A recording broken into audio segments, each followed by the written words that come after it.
What if a shy 8-year-old boy and an injured German Shepherd could change an entire town? In the next minutes, witness how Caleb and Rusty's unexpected bond transformed a community at a crossroads. This isn't just a rescue story. It's about how those we try to save often end up saving us. Hit subscribe now and comment where you're watching from. Let's dive into this unforgettable journey. The late April sun cast long shadows across the fields of Millfield, a small town where cornfields stretched to the horizon and everyone knew not just your name, but your grandparents' names too. 8-year-old Caleb Wilson trudged along the dirt path that bordered Old Man Henderson's abandoned ranch, his oversized red backpack bouncing against his narrow shoulders.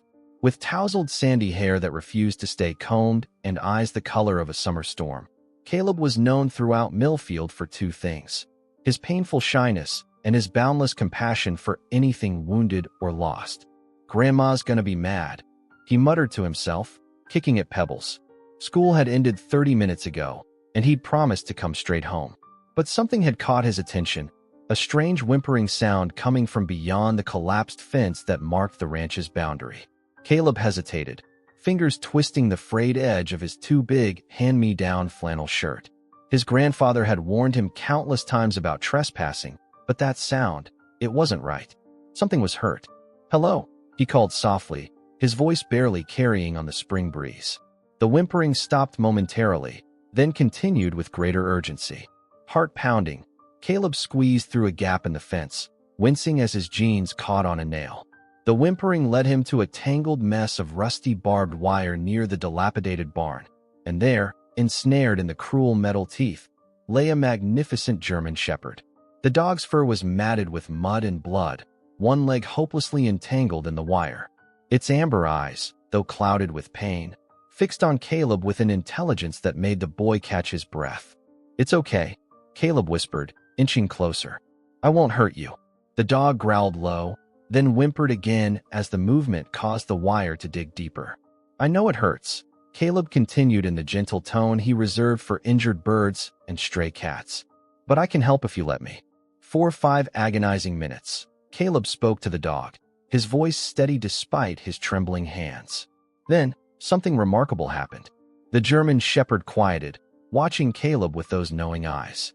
Slowly, painfully, the dog extended its free paw toward the boy, not in threat, but in what seemed like a gesture of trust. "Well, I'll be damned," came a gruff voice behind him.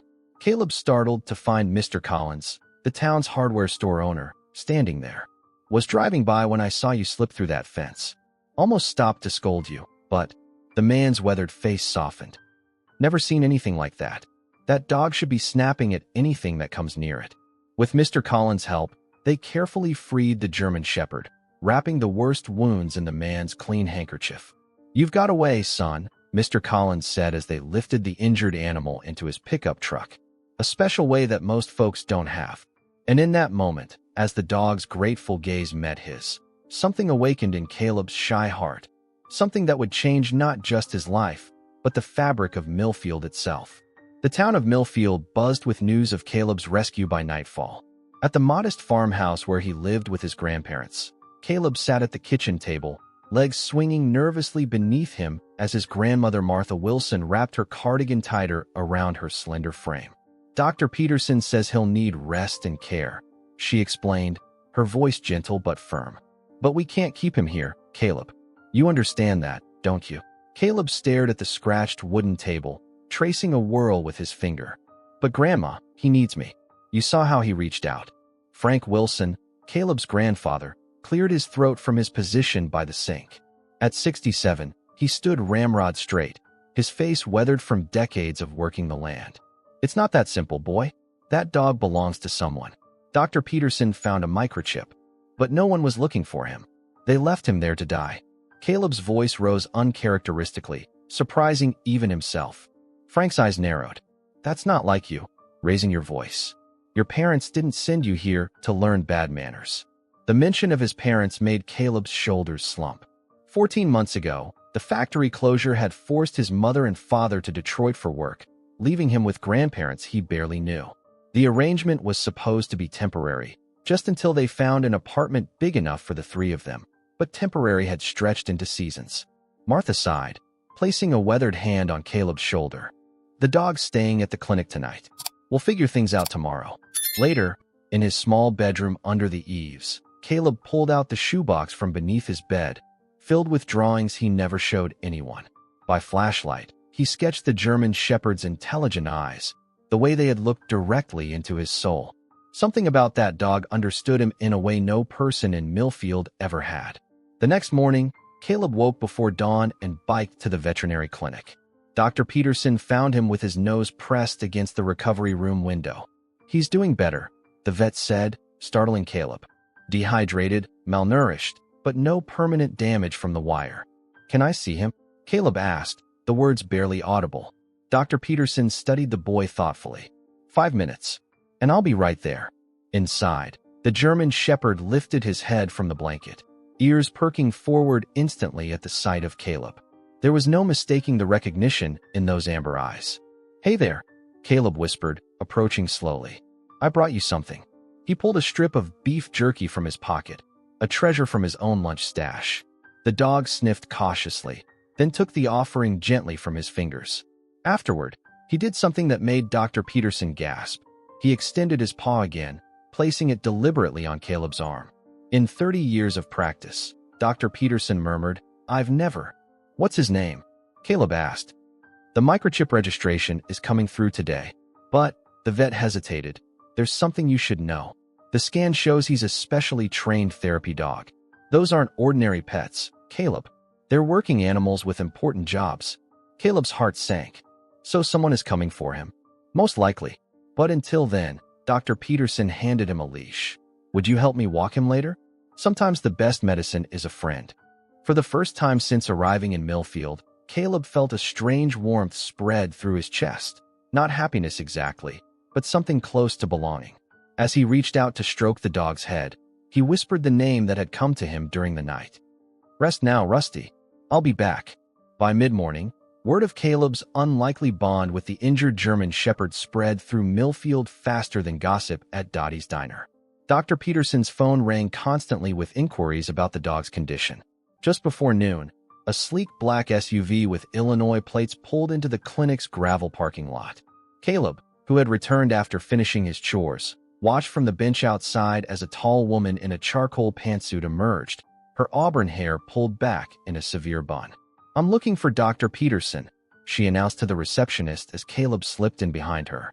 "I'm Dr. Vanessa Mercer from the Lakeside Rehabilitation Center. I believe you have one of our therapy dogs." Caleb's heart sank to his sneakers. Dr. Peterson emerged from the back room, wiping his hands on a towel. "Yes, we've been expecting someone. The microchip registered to your facility. His name is Sergeant," Dr. Mercer said crisply. "He was being transported to our Chicago branch when there was an accident. The transport van was forced off the road during a storm. Sergeant escaped through a broken window." She glanced at her tablet. "That was 17 days ago." 17 days? Dr. Peterson's eyebrows shot up. "He survived in the wild all that time." "He's a remarkable animal," Dr. Mercer replied. "Highly trained. Worth a considerable investment."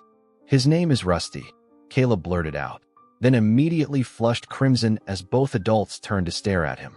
Dr. Mercer's expression softened slightly. "You must be the boy who found him. That was very brave of you."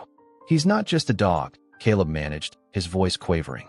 "He understands things. He reaches out to people. That's exactly why he's so valuable to our program," Dr. Mercer explained. "Sergeant, or Rusty, as you call him, is trained to work with veterans suffering from PTSD. We have patients waiting for him." Caleb's fists clenched at his sides. "But he chose me. He put his paw on me." The clinic door swung open as Martha Wilson entered, slightly out of breath. "There you are, Caleb. I've been looking all over." She glanced questioningly at the stranger.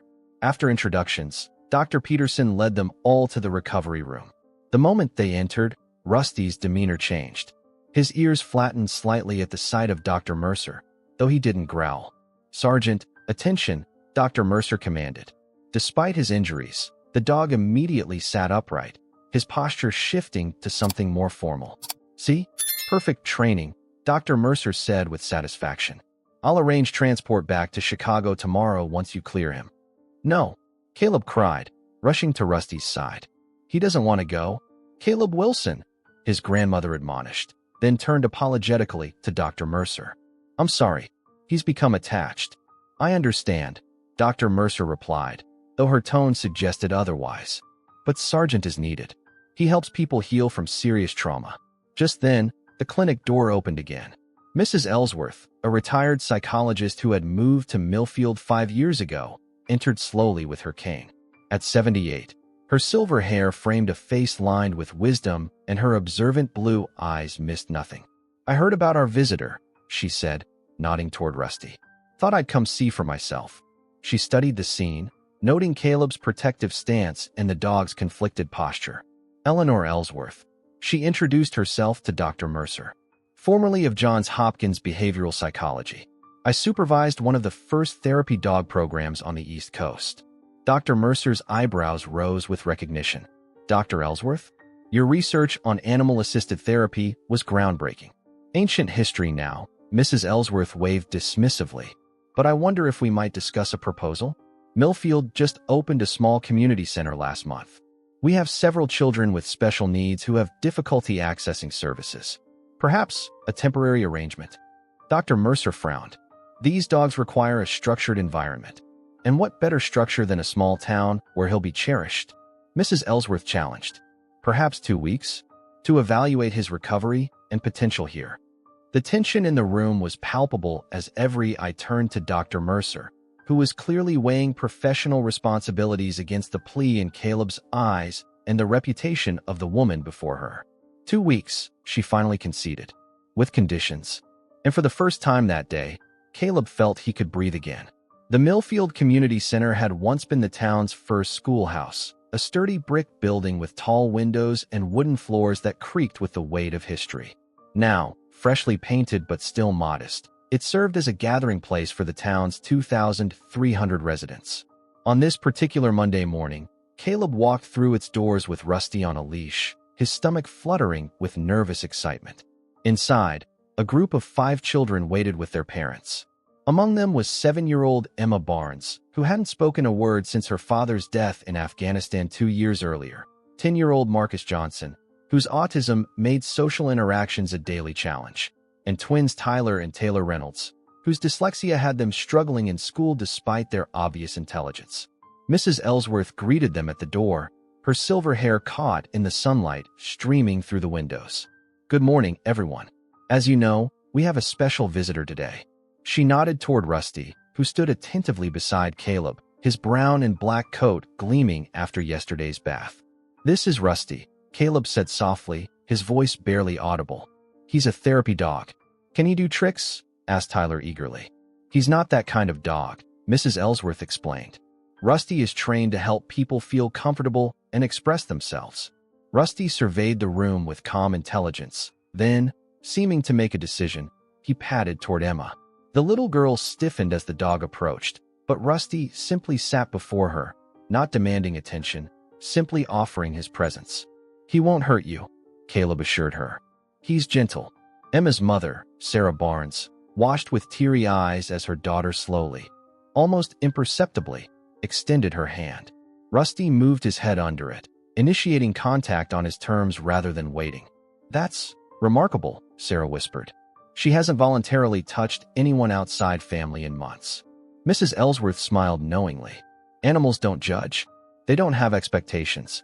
For the next hour, Rusty moved among the children with purpose, somehow sensing who needed him most at any moment. When Marcus became overwhelmed by the activity in the room, Rusty pressed his weight gently against the boy's legs, providing grounding pressure that visibly calmed him. By session's end, the atmosphere in the room had transformed. Parents exchanged hopeful glances, and even Caleb stood straighter, pride replacing his habitual shyness as he witnessed what Rusty could do. That was amazing, said Janice Reynolds, the twins' mother and Millfield's only librarian. Will you be back tomorrow? Caleb looked to Mrs. Ellsworth questioningly. 3 mornings a week, Mrs. Ellsworth confirmed. It's what we agreed upon with Dr. Mercer. As they prepared to leave, John Miller, principal of Millfield Elementary, appeared in the doorway. His usual stern expression gave way to curiosity as he observed the scene. I've been hearing quite the tale around town, he remarked to Mrs. Ellsworth. A boy and a dog causing quite the stir. See for yourself. Mrs. Ellsworth gestured toward Emma, who was still kneeling beside Rusty, her small hand resting on his back. Principal Miller adjusted his glasses. And this is the Wilson boy? The one who barely speaks in class. Mrs. Ellsworth nodded. Sometimes those who feel different recognize that quality in others. Later that afternoon, as Caleb and Rusty walked home along Maple Street, they passed Dottie's diner where several farmers gathered for coffee. Conversations hushed as they noticed the pair. That's the rescue dog, right there, one man told another. Bill Collins says the boy walked right up to it while it was caught in barbed wire. Should have taken its head off, a wounded animal like that. That's Frank Wilson's grandson, another added. Strange little fella. Always drawing instead of playing ball. Not so strange, defended Bill Collins from his seat by the window. Just sees the world differently. And that dog, you should have seen it. Reached its paw out to the boy like they were communicating somehow. As Caleb continued home, unaware of the conversation, he felt for the first time since moving to Millfield that maybe, just maybe, he had found his place. Not with the people, but with a dog who somehow understood what it meant to be different. The spring days lengthened into early summer, and with each passing week, a subtle change took root in Millfield. At the community center, children who had once been isolated by their differences began to form connections, first with Rusty, then with Caleb, and eventually with each other. 3 mornings a week became 4, then 5, as parents requested more sessions, and Mrs. Ellsworth advocated with Dr. Mercer for extended time. Caleb himself underwent the most remarkable transformation. The boy who had once hunched his shoulders and avoided eye contact now stood taller, speaking with quiet confidence as he guided Rusty through their routine. One Wednesday afternoon, Emma Barnes' mother approached Caleb as he was preparing to leave. "I need to tell you something," Sarah said, her voice thick with emotion. Emma spoke this morning. Just 2 words. "Bye, Rusty." But they were the first words she said in almost 2 years. Caleb's eyes widened. "Really?" Sarah nodded, tears brimming. Her therapist in Springfield had almost given up hope. She squeezed Caleb's shoulder. "Whatever you're doing, please don't stop." That evening at dinner, Caleb recounted the story to his grandparents, animated in a way they'd never seen before. "And Mrs. Ellsworth says I have a natural talent for this kind of work," he continued between bites of meatloaf. "She says I understand what Rusty's trying to communicate." Frank Wilson studied his grandson over his reading glasses. "That's so." Martha shot her husband a warning glance. "We're very proud of you, Caleb. But remember, Rusty is only here temporarily." Caleb's fork paused midway to his mouth. "But we're helping people, Grandma. Real people." "Yes, but that rehabilitation center has people waiting too," she reminded him gently. "People who served our country. Why can't they come here?" Caleb challenged. "Why can't Millfield be where people get better?" Frank's weathered hand came down firmly on the table. "That's enough, boy. You know that dog isn't ours to keep. Dr. Mercer's been more than generous extending his stay twice now, but you can't get your hopes up." Caleb pushed back his chair and bolted outside, Rusty following loyally at his heels. They headed toward the creek that ran along the back of the Wilson property, their special spot where Caleb would sketch while Rusty kept watch. "They don't understand," Caleb whispered, settling on a fallen log. "Nobody ever stays. Not Mom and Dad, not you." He buried his face in Rusty's fur, shoulders shaking with quiet sobs. Rusty whined softly, pressing his body against the boy's. Unknown to Caleb, Frank had followed at a distance. The old farmer watched the scene unfold, his stern expression gradually softening. For the first time, he truly saw his grandson, not as a temporary responsibility or a quiet burden, but as a boy with a gift as valuable as any athletic prowess or academic achievement. The next morning, dark clouds gathered on the horizon as Caleb and Rusty made their way to the community center. Mrs. Ellsworth greeted them with concern etched on her face. "The Weather Service has issued flash flood warnings," she explained. "The river's rising fast after all the rain up north. We need to finish early today." Throughout the shortened session, Rusty seemed distracted, his ears perking up at distant sounds and his eyes repeatedly drawn to the windows. When thunder rumbled overhead, he stood abruptly, barking with unusual urgency. "What is it, boy?" Caleb asked, recognizing something different in Rusty's behavior. The German shepherd moved to the door, looking back expectantly at Caleb. "Mrs. Ellsworth, something's wrong," Caleb called. "Rusty's trying to tell us something." Mrs. Ellsworth approached, her expression thoughtful. "His training. Therapy dogs are sometimes cross-trained for emergency response." Rusty barked again, more insistently. "I think we should follow him," Caleb decided, clipping on the leash. Despite the rapidly darkening sky and first heavy drops of rain, Caleb and Mrs. Ellsworth followed as Rusty led them purposefully toward the east side of town, specifically to Riverside Apartments, the senior housing complex where many of Millfield's elderly residents lived. As they approached, they could see water already pooling in the parking lot, flowing from the direction of Miller's Creek, which ran behind the building. "The old dam," Mrs. Ellsworth gasped in realization. "If it's breached from all this rain."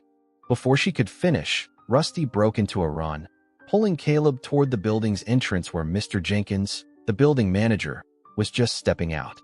The creek's overflowing. Caleb shouted above the increasing downpour. "Rusty knows something's wrong." Within 20 minutes, emergency vehicles arrived, and the evacuation of Riverside Apartments was underway. 30 minutes later, the aging dam at Miller's Creek gave way completely, sending a wall of water through the area that would have trapped dozens of elderly residents had they remained. As residents huddled in the high school gymnasium that now served as a temporary shelter, the story spread of how a boy and his therapy dog had sensed danger before anyone else, setting in motion a rescue that likely saved lives. In the midst of the crisis, no one noticed Frank Wilson watching his grandson with newfound respect, or the silent promise he made to himself in that moment. The morning after the flood, Millfield awoke to assess the damage. While Riverside Apartments had been spared the worst thanks to the timely evacuation, several businesses along Main Street weren't as fortunate. Muddy water had receded, leaving behind debris and destruction that would take weeks to clean up. At the Wilson farm, Caleb sat at the kitchen table with Rusty at his feet while his grandmother made pancakes, a special treat usually reserved for Sundays. "The phone's been ringing nonstop," Martha said, flipping a perfectly golden pancake. "Everyone wants to know about you and Rusty." Frank entered from outside, newspaper tucked under his arm. "Town's calling you heroes," he said gruffly, though Caleb detected a hint of pride in his voice. "Herald's got you on the front page." He laid the Millfield Weekly Herald on the table. There on the front page was a photo someone had snapped with their phone during the evacuation. Caleb standing beside Rusty in the pouring rain, the dog alert and focused while Caleb pointed toward the apartments. "Local boy and therapy dog prevent tragedy," read the headline. "I didn't do anything," Caleb mumbled, embarrassed. "It was all Rusty." "That's not how Mrs. Porter sees it," Martha replied, setting a stack of pancakes before him. "She called this morning to say if you hadn't listened to Rusty, nobody else would have either." Frank cleared his throat. "Johnson from Channel 7 in Springfield called too. Wants to do an interview for the evening news." Caleb's eyes widened in alarm. "I can't go on TV, Grandpa. Everyone will be watching." "You faced down a flood yesterday," Frank pointed out. "This is just talking." "Talking is harder," Caleb insisted, his familiar anxiety returning. Martha placed a comforting hand on his shoulder. "You don't have to do anything you don't want to, sweetheart. But sometimes being brave means different things at different times." Later that morning, a silver sedan pulled into the driveway. A woman with a notepad and a man with a camera stepped out. Caleb recognized Diane Reynolds, sister to the twins' mother and a journalist who had moved back to Millfield after years in Chicago. "There he is," Diane smiled, approaching Caleb, who was sitting on the porch steps with Rusty. "The town hero." "I'm not a hero," Caleb replied, his eyes fixed on his sneakers. "Heroes rarely think they are," Diane said, settling beside him. "Mind if I ask you a few questions?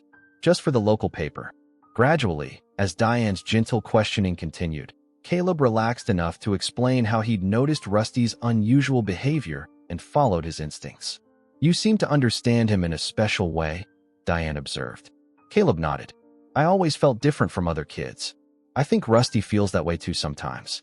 Like he doesn't quite fit the normal dog rules." "And these drawings I've heard about?" Diane asked. "Mrs. Ellsworth mentioned you're quite the artist." Caleb hesitated, then disappeared inside, returning moments later with his sketchbook, something he'd never willingly shown anyone before. Diane carefully turned the pages, her expression softening at the detailed portraits of townspeople and animals. each capturing something essential about its subject that photographs might miss. "These are extraordinary, Caleb," she breathed. "You really see people, don't you?" "I notice things," he admitted. "Mom says I feel everything too much. That's why I'm so quiet." "There's nothing wrong with feeling deeply," Diane assured him. "The world needs more people like you." When her piece appeared in the Herald 3 days later, it wasn't just about the flood rescue. It was about Caleb's artwork, his connection with Rusty, and the remarkable impact they'd had on the children at the community center. Accompanying the article were photographs of several of Caleb's drawings, reproduced with care. That evening, Dr. Mercer called from Chicago. "I've seen the news," she told Martha, "and I've spoken with Mrs. Ellsworth. It seems Sergeant Rusty has found important work in Millfield." "The 2-week extension ends this Friday," Martha reminded her gently. "Yes," Dr. Mercer agreed. "But given the circumstances, I'd like to propose a longer arrangement. Perhaps through the summer? With proper documentation of his work there, of course." As Martha relayed the news to Caleb, his face lit up with a joy so pure it brought tears to her eyes. For the first time since his parents had left, he looked truly happy. That night, Frank Wilson sat alone on the porch long after everyone else had gone to bed. He stared at the article about his grandson, at the reproduction of Caleb's drawing of old Mr. Peterson feeding ducks at the town pond. A simple scene rendered with such emotion, it seemed to capture the old man's loneliness and contentment simultaneously. "The boy sees," Frank murmured to himself. "All this time, he sees everything." And in that moment, something that had been hardening in Frank's heart for decades began, ever so slightly, to crack. By the time the summer sun reached its zenith over Millfield, the town's relationship with Caleb and Rusty had evolved into something approaching reverence. The pair had become fixtures at the community center, where their thrice-weekly sessions now had waiting lists. Every Tuesday afternoon found them visiting Riverside Apartments, where elderly residents eagerly awaited their arrival. On a particularly sweltering July morning, Diane Reynolds returned to the Wilson farm with a photographer from the Springfield Journal. "The story's gone regional," she explained as she sat at the kitchen table, accepting a glass of lemonade from Martha. "People are fascinated by the connection between Caleb and Rusty. The therapy results you're seeing at the community center are remarkable." "It's nothing special," Caleb insisted, though his posture had straightened noticeably in recent weeks. "Rusty does all the work." "That's not what I hear," Diane replied with a knowing smile. "Mrs. Ellsworth says you have an intuitive understanding of what these children need, even before they know themselves." The photographer, a lanky man named Jeff with kind eyes, gestured toward Caleb's sketchbook. "Mind if I take a look? Diane tells me you're quite the artist." Caleb hesitated only briefly before sliding the book across the table, a small action that spoke volumes about his growing confidence. Jeff whistled low as he turned the pages. "Kid, these are extraordinary. The emotion in these faces." He paused at a portrait of Emma Barnes, her eyes downcast, but with the faintest hint of a smile playing at her lips. "You've captured something here that's beyond technical skill." "I just draw what I see," Caleb shrugged. "That's just it," Jeff replied. "You see more than most people." Later that afternoon, as the journalists were preparing to leave, Frank Wilson emerged from the barn, wiping his hands on an old rag. "Mr. Wilson," Diane called. "I was hoping to ask you about Caleb's artwork. Have you considered having it displayed somewhere? The community center, perhaps?" Frank's weather-beaten face registered surprise. "Display it? It's just doodles." "With respect, sir, it's considerably more than that," Jeff interjected. "I've been photographing professional artists for 20 years. Your grandson has genuine talent." That evening at dinner, the conversation turned to Diane's suggestion. "What do you think, Caleb?" Martha asked. "Would you like people to see your drawings?" Caleb pushed his peas around his plate. "Maybe, but only if Rusty could be there too." Frank cleared his throat. "Well, about that, I had a talk with Mrs. Ellsworth today. Seems she's been speaking with that Dr. Mercer again." He set down his fork, meeting Caleb's anxious gaze directly. "They're proposing a permanent arrangement." "Permanent?" Caleb's voice cracked with hope. "Something called a satellite program," Frank continued. "Rusty would stay here, working with you in the community center. You'd report back to the Chicago center, maybe even train with them occasionally." "Really?" Caleb's eyes widened. "On one condition," Frank added, a hint of his old sternness returning. "You maintain your grades. No more hiding in the back of the classroom." That brain of yours is as special as your heart, boy. A week later, the community center hosted a small exhibition of Caleb's artwork. 20 portraits lined the walls. Mrs. Ellsworth with her knowing eyes. Principal Miller caught in a rare moment of warmth. Emma Barnes in the instant she first touched Rusty, and others, each capturing the essence of Millfield's residence in ways photographs never could. In the center of the room stood Caleb's masterpiece, a life-sized rendering of Rusty, alert and dignified, with eyes that seemed to follow visitors around the room. "It's extraordinary," Mrs. Ellsworth murmured to Martha. "He's given us all new ways to see each other." As visitors circulated, studying the portraits and exclaiming over the details, Frank Wilson stood silently before a particular drawing, one he hadn't seen before. It showed him sitting on the porch at sunset. His usually stern expression softened into something wistful, almost vulnerable. Beside the drawing was a small card with Caleb's careful handwriting. "My grandfather, who taught me that strength comes in many forms." Frank stared at it for a long moment, feeling something shift inside him. Then he turned, searching the crowd until he found Caleb demonstrating Rusty's response techniques to a group of fascinated onlookers. For the first time in years, perhaps decades, Frank Wilson felt tears prick at his eyes as he watched his grandson stand tall, speaking with quiet authority about something he loved. Martha was right all along, he whispered to himself. The boy never needed fixing. He just needed to be seen. August brought relentless heat to Millfield, turning cornfields golden and main streets sluggish with humidity. Yet despite the temperature, the community center remained busy, with air conditioning making it a welcome refuge for many. On a particularly scorching Thursday afternoon, an unfamiliar black luxury SUV with tinted windows rolled slowly down Main Street, drawing curious glances from locals seated outside Dottie's Diner.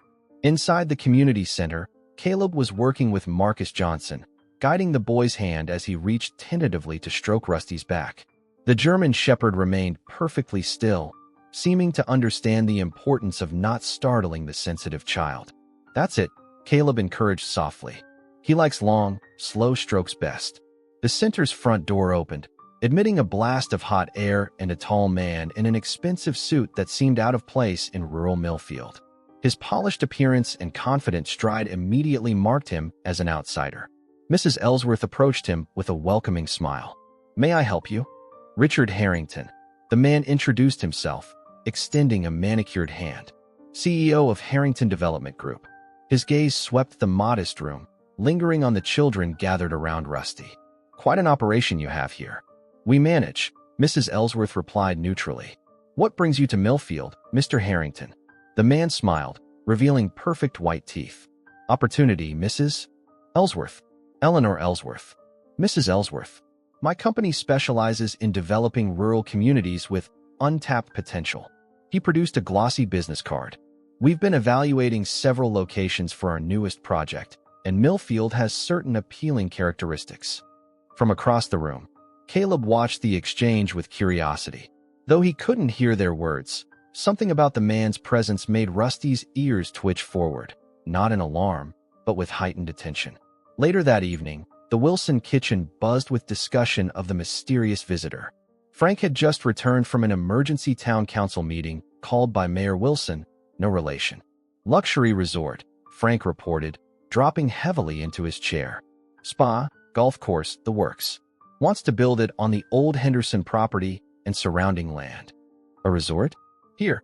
Martha's eyebrows shot up in surprise. "Says Millfield has rustic charm and is close enough to Springfield to attract weekend visitors from the city," Frank continued, his tone making clear his skepticism. "Promises jobs, tax revenue, economic growth." "But," Martha prompted, knowing her husband well. "But," Frank sighed, "it would change everything. Traffic, noise, strangers coming and going." He glanced at Caleb, who was sketching quietly at the other end of the table. "The town would never be the same." "Would that be so terrible?" Martha asked softly, the hardware stores barely hanging on. "The Johnsons had to close their farm equipment business last year. Our young people all leave for jobs elsewhere." Frank's weathered hands clenched. "And become what? Maids and bellhops." "Management positions too," Martha argued. "Office jobs. Good salaries." The developer leaned forward, his expression uncharacteristically sincere. I happened to be with Dr. Mercer reviewing potential community investment opportunities when she received Dr. Peterson's call. I offered my company's private jet to bring her here immediately. And, he continued, I have a proposal that might help everyone. He glanced at Dr. Mercer, who nodded her approval. What if Harrington Development Group funded a new rehabilitation facility right here in Millfield? Part of our community investment program. Not just for Rusty, but for all therapy animals in the region. The room fell silent as the implications sank in. You'd build a veterinary rehabilitation center? Frank asked skeptically. That doesn't sound profitable for a luxury resort. Not on its own, no, Harrington admitted. But as part of our larger development, positioned as a unique amenity? Wealthy guests love the idea of their vacation dollars supporting good causes. And Rusty? Caleb asked, his voice barely audible. Dr. Mercer exchanged glances with Harrington before answering. He would still need initial treatment in Chicago, but afterward, he could return as the flagship therapy dog of the new facility, with you as his handler, if you're willing to undergo proper training. For the first time that day, hope flickered in Caleb's eyes. How long would he be gone? 6 to 8 weeks, Dr. Mercer replied honestly. But with proper care, he could return to full function. That evening, as the final night of the Harvest Festival lit up the town with twinkling lights and music, Caleb sat alone with his thoughts. The choice seemed impossible. Let Rusty go and hope for his return, or keep him here at the risk of permanent damage. As midnight approached, his bedroom door creaked open, and Frank Wilson entered, sitting heavily on the edge of Caleb's bed. Your grandmother's already asleep, he said quietly. But I thought you and I should talk, man to man. Caleb sat up, surprised by his grandfather's serious tone. Sometimes, Frank continued, choosing his words carefully, the hardest thing and the right thing are the same thing. You love that dog enough to want what's best for him, even if it hurts you for a while. But what if he doesn't come back? Caleb whispered.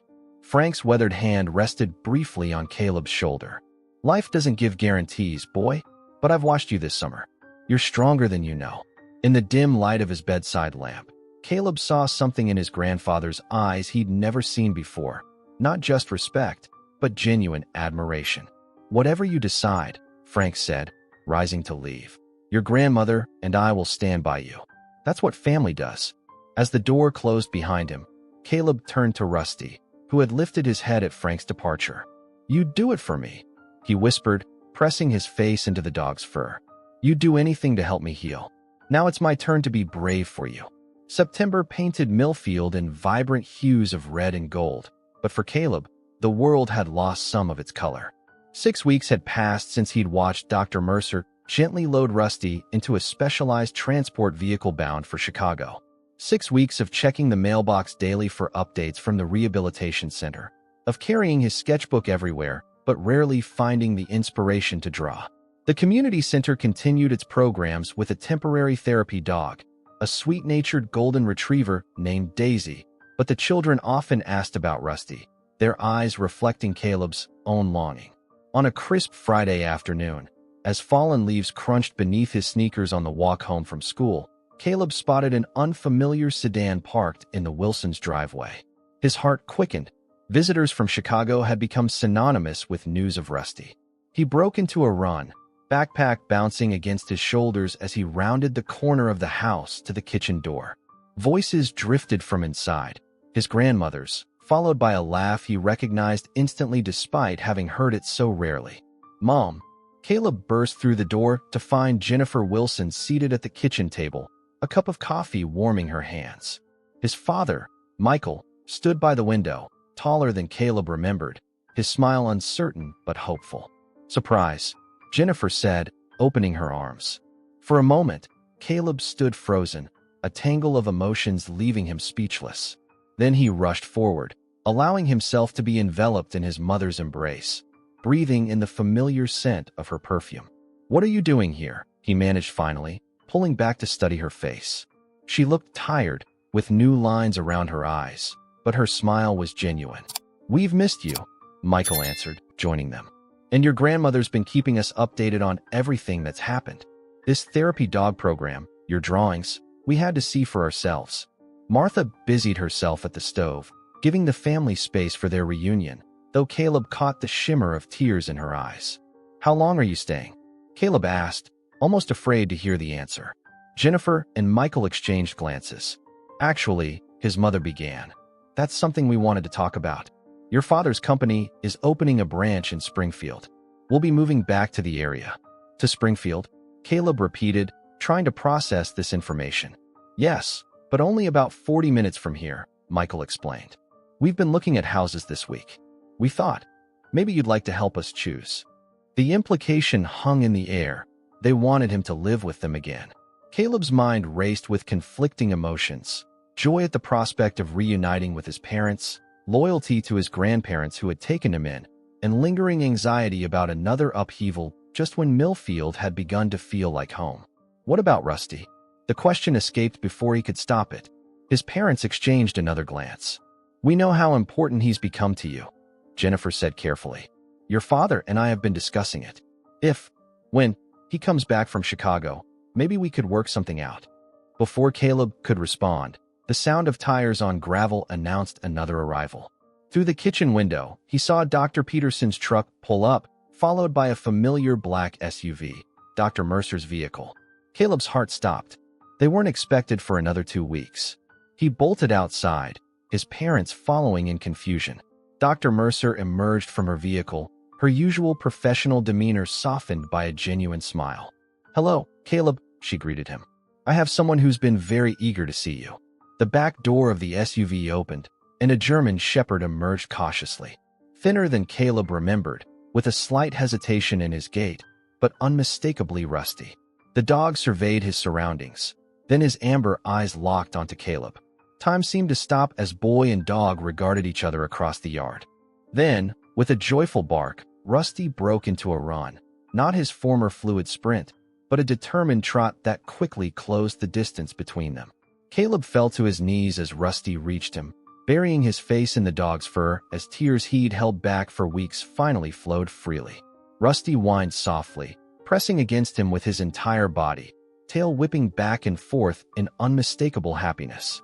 "The treatment was more successful than we anticipated," Dr. Mercer explained to the adults who had gathered to witness the reunion. "He'll need ongoing therapy, but he's cleared to resume most activities with proper supervision." "And the new facility here?" Martha inquired. "Moving forward," Dr. Mercer confirmed. "Thanks to Mr. Harrington's investment.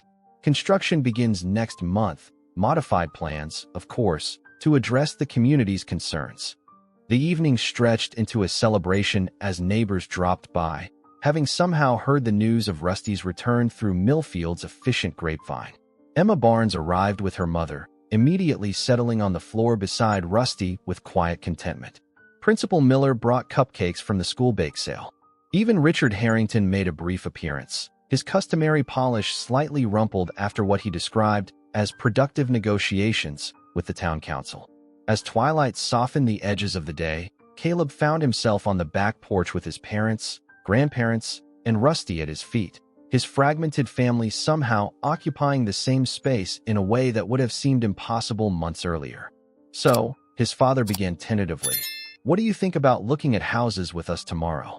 Caleb stroked Rusty's head, considering the question. "What about Grandma and Grandpa? And the therapy program?" Frank cleared his throat. "Your place is with your parents, boy. That's how it should be." "But we were thinking," Jennifer added quickly, "maybe you could continue working with Rusty in the community center on weekends? And your grandparents could visit anytime, or you could stay with them when we have business trips." "Like a family," Martha suggested. "A whole family, not pieces in different places." Caleb looked around at these adults who, each in their own way, had shaped his understanding of love, commitment, and courage. Then he glanced down at Rusty, who had taught him that sometimes healing meant bridging the distances between hearts that seemed impossibly far apart. "I'd like that," he said finally. "All of us together, somehow." As stars appeared in the darkening sky, Caleb realized that the story of a boy and a dog caught in barbed wire had somehow expanded to encompass an entire community, one that had been healed as surely as they had done the healing. 1 year after Rusty's dramatic rescue from the barbed wire, Millfield had transformed in ways both subtle and profound. The Harrington Veterinary Rehabilitation Center stood on the edge of town, a modern facility with walls of windows that allowed sunlight to stream into recovery rooms where animals from 3 counties received specialized care. Adjacent to it, construction continued on a scaled-down version of the resort, reimagined through months of community input as a retreat that complemented rather than overwhelmed the town's character. On this particular Saturday morning in late April, the community center hummed with activity as volunteers hung streamers and arranged chairs for a special ceremony. Today marked the official opening of the Millfield Animal Assisted Therapy Wing, a dedicated space where Rusty and a growing team of therapy animals would work with children and adults facing various challenges. Caleb, now 9 years old and noticeably taller, directed the placement of framed photographs along one wall. Each image captured a milestone from the past year: Rusty's homecoming from Chicago, the groundbreaking for the rehabilitation center, and countless moments of connection between therapy animals and the people they helped. A little higher on the left, he instructed 2 teenage volunteers positioning a particularly large frame. Inside was Caleb's most ambitious drawing to date, a panoramic view of Millfield showing the town as it had been when he first arrived, juxtaposed with how it looked today. The detailed work had taken months to complete. The center's doors swung open, admitting Emma Barnes. At 7, she remained quiet by nature, but the paralyzing silence that had once defined her had given way to soft-spoken confidence. "Is Rusty here yet?" she asked, approaching Caleb. "Grandpa's bringing him soon," Caleb replied with a smile. He had his therapy session this morning. Though Caleb now lived with his parents in a cozy house halfway between Millfield and Springfield, weekends were reserved for visits to the farm and his work at the community center. Frank Wilson had embraced his role as Rusty's weekday caretaker with unexpected enthusiasm, the old farmer and the therapy dog developing a bond that had surprised everyone, especially Frank himself. "You've done a wonderful job with the display," Mrs. Ellsworth commented, joining them. At 79, she moved more slowly now, but her sharp mind and keen observations remained unchanged. "Your grandfather just pulled up outside." Caleb hurried to meet them, finding Frank helping Rusty from the truck. The German Shepherd's right hind leg would never be as strong as his others, but a regimen of specialized exercises had restored remarkable mobility. "How was his session?" Caleb asked, receiving Rusty's leash from his grandfather. "Dr. Mercer says he's exceeding expectations," Frank reported, a note of pride in his voice. "Said something about using him as a case study for a veterinary journal." Inside, the center quickly filled with townspeople. The Wilsons arrived, both sets, Jennifer and Michael chatting easily with Martha and Frank in a family dynamic that had evolved from awkward to comfortable over months of shared Sunday dinners and holiday celebrations. Mayor Wilson tapped a microphone at the podium, calling for attention. "Friends and neighbors, we're gathered today to celebrate not just a new space, but a new chapter for Millfield." He gestured toward the assembled dignitaries, including Richard Harrington and Dr. Mercer. "1 year ago, a boy and a dog showed us something about courage, connection, and community that many of us had forgotten." As the mayor continued, Caleb felt a gentle pressure against his leg, Rusty, sensing the emotion of the moment. He knelt, wrapping his arms around the dog's neck in a gesture that had become as natural as breathing. "You saved me," he whispered into Rusty's fur. "Not just that day by the creek, but every day since." Rusty responded with the same gesture that had first connected them, extending his paw to rest it gently on Caleb's arm, a silent communication understood perfectly by both.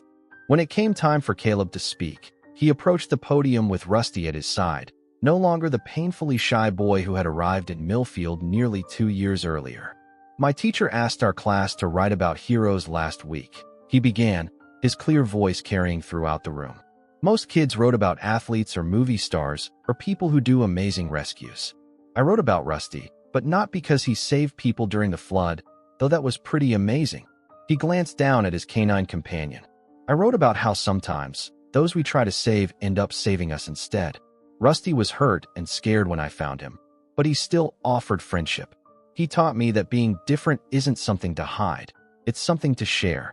Around the room, eyes glistened with tears, from Emma's mother remembering her daughter's first words after years of silence, from Principal Miller recalling his changed perspective on the strange, quiet boy, from Martha witnessing her grandson's blossoming, and from Frank, the stoic farmer who had learned that strength sometimes came in the form of compassion rather than stoicism.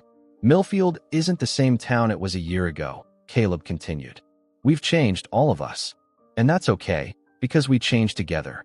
As he concluded his speech to thunderous applause, Caleb realized that the story that had begun with a wounded animal and a shy boy had expanded to encompass an entire community. The seasons would continue to turn, bringing further changes, challenges, and opportunities, but the connection forged that day by the abandoned ranch would remain, a legacy of healing that had transformed not just two wounded souls, but the fabric of life in a small town that had rediscovered its heart.